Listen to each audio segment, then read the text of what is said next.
મિત્રો, હું તમને એક વસ્તુ બતાવું કે પ્રાણી હંમેશા છે ને ડૉક્ટર કરતાં પોતાના ઉપર વધારે આશા રાખે, અને આશા એ રાખે કે પોતાનું હિલિંગ છે ને હંમેશા એની જીભ દ્વારા કરે. તમે ગાય માતાને જો ધ્યાનથી ઓબ્ઝર્વ કર્યું હોય, તમે કૂતરાને પણ ધ્યાનથી ઓબ્ઝર્વ કર્યું હોય, તો એ લોકો બહુ પોતાના બોડી કેરિંગ હોય હંમેશા. એ લોકોનું ખાવાનું ઠેકાણું ના હોય, કારણ કે એ લોકોને ખબર ના હોય કે ખાવાનું શું મળશે. કૂતરું શરમાઈ ગયું, એને શરમ આવી ગઈ હતું.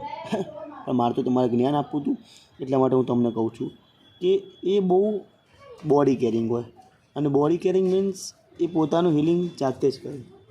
અને જાતે કેવી રીતે કરે? જીભ દ્વારા. એને જો કે વાગ્યું હોય, એને છોલાઈ ગયું હોય, તો એના ઉપર જીભ ઘસઘસ કરે.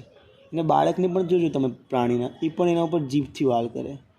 આ મનુષ્યમાં પણ એવું જ છે. તમે ના કરો, તમે શરમમાં હોય એટલે. બાકી આપણા બોડીની અંદર આપણા બોડીને રિકવર કરવાની તાકાત છે. નહીં કે કોઈ બહારની એન્ટિબાયોટિક દવામાં, કે નહીં કે કરોડો રૂપિયા ખર્ચવામાં. જો તમને આયુર્વેદિકમાં ખબર પડતી હોય, તમે જો કુદરતમાં માનતા હોય, તો આ બધા સવાલના જવાબ અંદર છુપાયેલા છે. સમજણ પડી કે નહીં? પડી હોય તો વિડીયો લાઈક કરી દો લે, શરમાવાનું નહીં. સબસ્ક્રાઈબ કરો ચેનલને, એમાંય શરમાવાનું નહીં. શેર કરો, એમાંય નહીં શરમાવાનું.